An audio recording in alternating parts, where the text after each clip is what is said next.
여러분 반갑습니다. 추경이 국회를 통과했습니다. 만났다 그러면 서로 여야로 갈라서서 극한의 대치를 벌여왔던 우리 국회가 모처럼 합의 통과를 시켰습니다. 이번에 이 정부가 또 국회가 합의한 이 추경은 13조 8천억 원인데요. 이 추경 규모는 당초 정부가 내놨던 규모보다도 더 정액이 된 것입니다.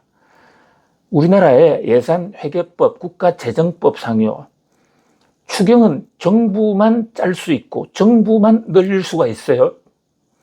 국회는 정부가 짠 것을 거부할 수 있고 또 삭감할 수는 있습니다. 그러나 늘릴 수는 없어요.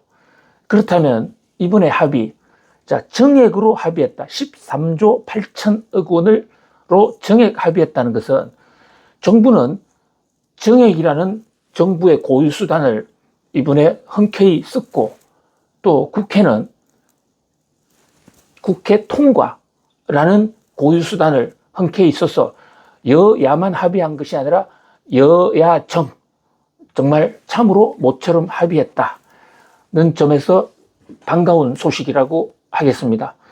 추경, 추가 경정 예산의 약자입니다. 추경을 하면 우리 흔히 돈이 좀 풀릴 것이다. 추가로 예산을 주는 거니까. 그래서 13조 8천억이라면 그 중에 나도 좀 받을 수 있을까? 지역 화폐도 상당히 나온다는데 우리 가게 돈 좀 벌 수 있을까? 라는 이런 기대를 하게 되지 않습니까? 실제로 추경이라는 것은 정부 부분에 돈이 풀려서 그것이 민간이 개인이든 기업체든 민간 쪽으로 흘러가는 것이에요. 그런 면에서 경기 부양 효과도 있고 또 꺼져가는 기업들 숨통을 좀 더 터주는 그런 긴급 구호 자금의 성격도 있는 것이죠. 그런데 여기서 한 가지 이제 경제학적으로 의문을 가져볼 수가 있는 게요. 추경이 정부 돈을 찍어가지고 국민들에게 돈을 줘서 그것이 경기를 살리는 것이라면 추경을 계속 또 더 크게 하면 되잖아요. 매일같이 추경하고 돈 더 찍어내서 국민들에게 나누어준다면 경기 살아날 것이 아닌가. 이런 단순 논리가 한번 생각해 볼 수가 있어요. 그런데 이게 아니라는 겁니다. 그 대목을 우리 국민들이 꿰뚫고 있어야 정치권이나 여든 야든 떠나서 이 추경을 가지고 장난을 하지 못하게 돼 있어요. 미국도 물론이고 세계 어느 나라를 막론하고요. 정치인들은 추경을 조금이라도 더 늘리고 싶어하는 그런 속성이 있어요. 자기 돈 드는 거 아니잖아요. 그러니까 정부 돈 빼와서 자기 유권자들에게 또는 국민들에게 나눠주면 생석도 나고 또 경기가 좋아지면 지금 집권하고 있는 사람들이나 또 집권하고 있는 국회의원들 입장에서는 다음 선거 때 유리할 수가 있는 것이죠. 그런데 이게 부작용이 있다라는 그런 경제학자들의 경고, 이 대목을 생각 안 해볼 수가 없는 것이죠. 만약에 부작용이 없다면 무제한 추경하면 되죠. 그런데 세상에 공짜가 없습니다. 경제학에는 공짜 정신 없습니다. 공짜 저녁도 없고 공짜 야참도 없어요. 뭔가 좋은 것이 있으면 그게 반드시 대가를 치러야 되는 것이죠. 그것을 경제학에서는 흔히 기회비용이라고 합니다. 추경을 함으로써 다른 한 곳에서는 반드시 비용이 생긴다. 그 기회비용이 뭐냐? 이것을 한번 따져보자. 그래야 추경의 진짜 의미, 그리고 그 돈을 제대로 쓸 수 있지 않겠느냐 생각을 해봅니다.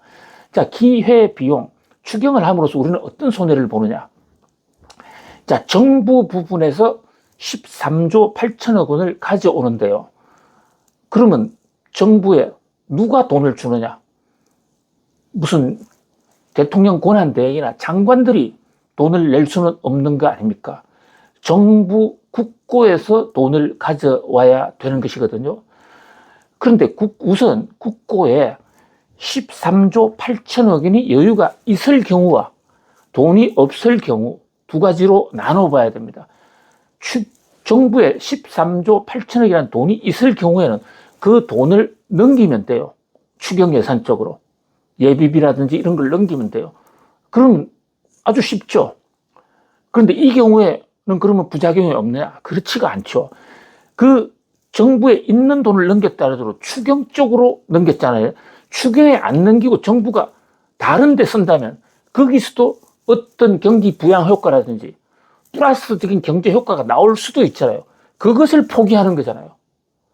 그렇기 때문에 추경이 어떻게 보면 경기 부양과 관련해서는 가치 중립적일 수가 있는 것입니다. 여기 쓸 돈을 저기 쓰는 거다. 그래서 추경은 하느냐 안 하느냐 보다 더 중요한 것은 추경으로 나가는 돈이 어디다 쓰여지느냐, 이게 중요한 겁니다. 그러니까 정부가 지금 있는 돈을 정부가 A라는 곳에 쓰고자 하는데, 예를 들면 대기업을 도와주려고 대기업의 R&D 자금으로 13조 8천억 원을 쓰려고 했는데, 그것을 만약에 영세, 중소 상인들에게 돌렸다. 그러면 영세 상인들은 좋아지고 대기업의 R&D는 좀 위축이 되겠죠. 근데 국가적으로 지금 어디가 급하냐? 영세 상인 주고 가니까 영세 상인이 급하냐? 아니면 R&D가 급하냐? 이것이 바로 정치의 판단 영역의 문제인 거예요. 그래서 국민들이 자, 추경으로 쓰는 돈을 어디다 쓰느냐? 요거 짚어봐야 된다는 거죠. 그래야 돈이 효율적으로 쓰일 수 있고 정치인들이 국민을 무섭게 알게 됩니다. 자, 그 다음에 두 번째 가정은 만약에 정부 국고에 돈이 13조 8천억의 여유자금이 없으면 어떡하느냐? 이때는 문제지 않습니까? 없으면 할 수 있는 방법이 정부가 돈을 구워옵니다. 구워오는데 어디로부터 구워오느냐? 정부가 돈을 구워올 수 있는 창구는 크게 두 가지가 있습니다. 한국은행 등 금융권으로부터 돈을 차입, 이것을 한은 차입이라고 합니다. 한국은행 차입금이라고 합니다. 근데 한국은행은 그 돈을 항상 가지고 있는 거 아니잖아요. 한은 차입을 하면 어떤 효과가 생기느냐? 한국은행이 돈을 찍어서 주는 이런 구조적인 메커니즘이거든요. 그러면 통화가 증발이 됩니다. 통화량이 늘어난다고요. 통화량이 늘어나면 물가를 압박하게 되죠. 물가가 오를 수가 있어요. 자, 그 다음에 두 번째로 정부에서 지금 만약에 추경 13조 8천억을 통관시켰는데 줄 돈이 없다.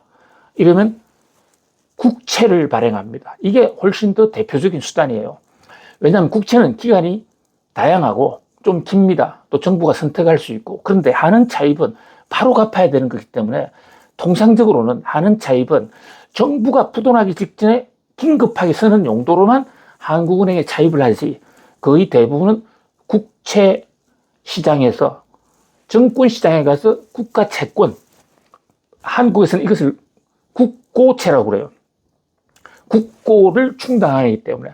미국에서는 국채라고 그러는데 미국하고 좀 분리하기 위해서 일부러 이름을, 우리나라는 과거에는 그냥 우리나라가 국채라고 그랬는데 기획재정부에서 이름을 국고채라고 좀 달리 쓰고 있습니다. 어쨌든 국고채든 국채든 성격은 똑같습니다. 국고채를 발행해서 자금을 끌어오거든요.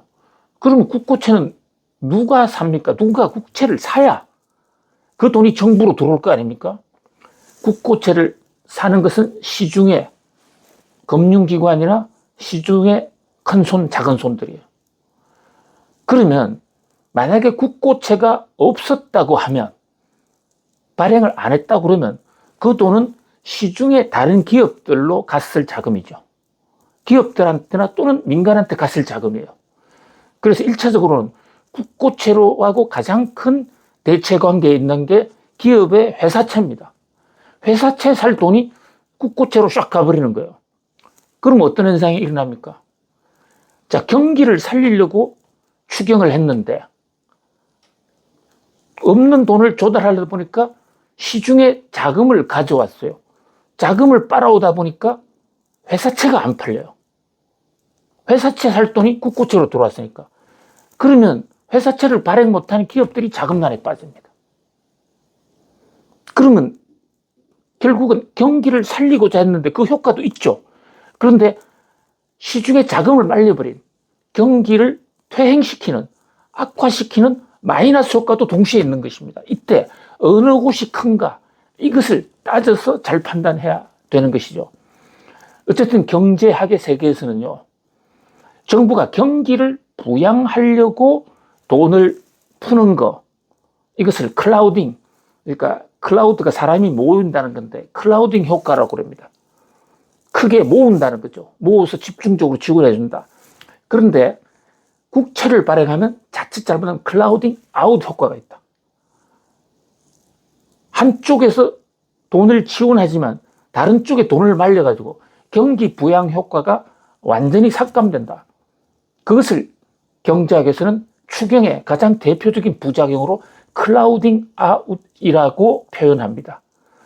클라우딩 아웃이 좀 생길 수가 있어요. 그러나 클라우딩 아웃으로 인한 회사채 축소분이 더 크냐, 아니면 정부 추경으로 인한 경기 부양 효과가 더 크냐, 이 차이를 정밀 분석을 하고 추경의 규모를 결정을 하는 것이죠.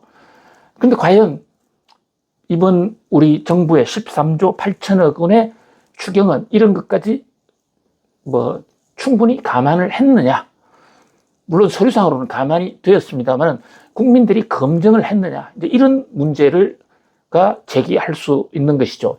자, 요약을 해보면 추경은 생돈을 만들어내는 것이 아닙니다. 있는 돈을 다른 쪽으로 돌리거나 돈이 없을 때는 시중에서 끌어오는데 그 돈을 끌어오는 과정에서 클라우딩 아웃 현상이 생겨서 결과적으로 피해보는 계층이 생긴다.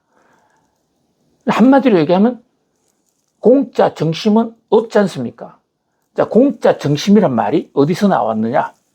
서부 개척 시대 때 서부로 세부로 많이들 갔습니다. 근데 서로 뿌리도 없고 근본도 모르는 사람들이에요. 근데 음식점에서 손님을 끌어와야 되는데 한 번 왔던 손님이 다음에 잘 안 와요.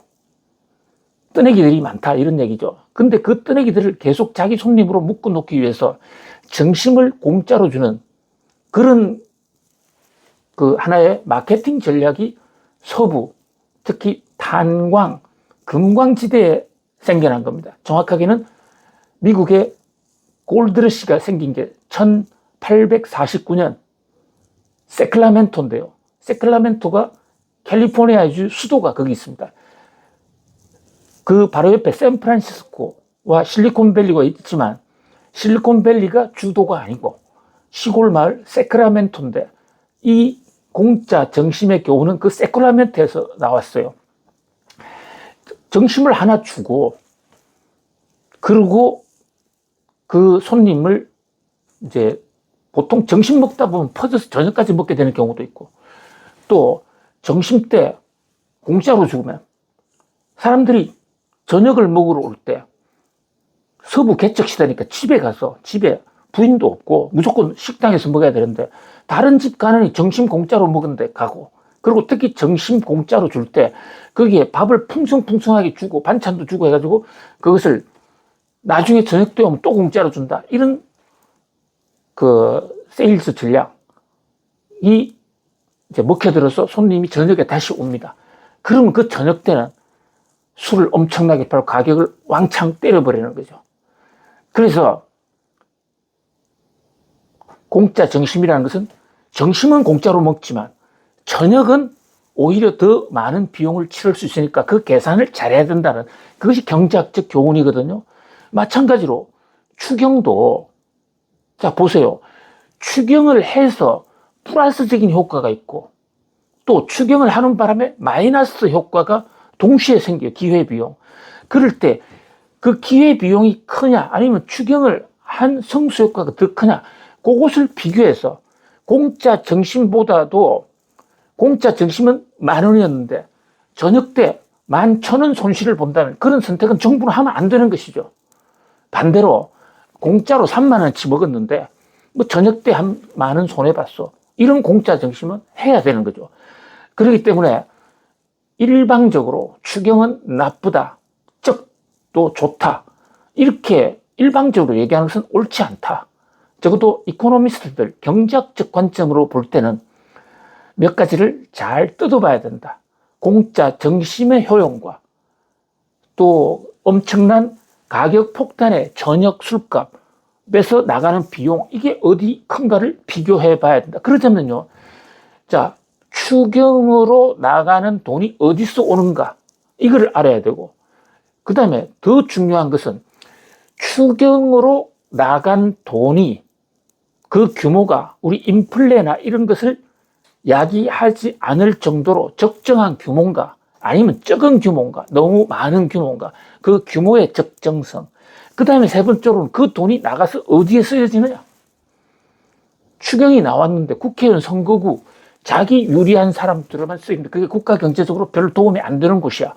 이러면 추경은 죄악입니다. 아주 나쁜 거예요. 그런데 정말로 죽어가는 데가 있는데 거기만 살려주면 죽어가는 사람이 살아나고 우리 경제에 도움이 될 수 있어. 그러면 그 돈이 원래 갔을 때에 또 상당한 효과가 있었다 하더라도 그보다 더 좋은 데에 쓰여진다면 그 돈은 빼오는 게 맞단 말이죠. 그래서 추경에 대해서 정파에 따라서 무조건 나는 추경 반대야, 나는 추경 찬성이야 해야지, 이렇게 얘기하는 것은 경제학적 접근 방법이 아니고 그야말로 정치적인 접근 방법이다. 자, 여러 번 말씀 올리지만 경제 잘못하면요, 그 부담이 바로 우리한테 돌아옵니다. 경제 정책을 잘못하면. 추경도 마찬가지입니다. 그런데 그 추경 자금이 허투루 쓰이지 않고 정말 요긴하게 쓰여서 한국 경제 발전에 계속 쓰여지려면 반드시 우리 국민들이 그 추경의 쓰임새를 제대로 알아야 된다. 자, 앞으로 6.3 대선이 끝나면 추경은 훨씬 더 많아질 겁니다. 지금 경기가 나쁘기 때문에요. 그때마다 우리 국민들이 눈 부릅뜨고 돈의 적정성 규모, 그 돈의 출처, 그리고 나온 돈이 어디다가 쓰여지느냐, 그 효용성, 이런 것을 김대호 박사TV와 함께 한번 따져보시죠. 자, 여러분 오늘도 성공하십시오. 감사합니다.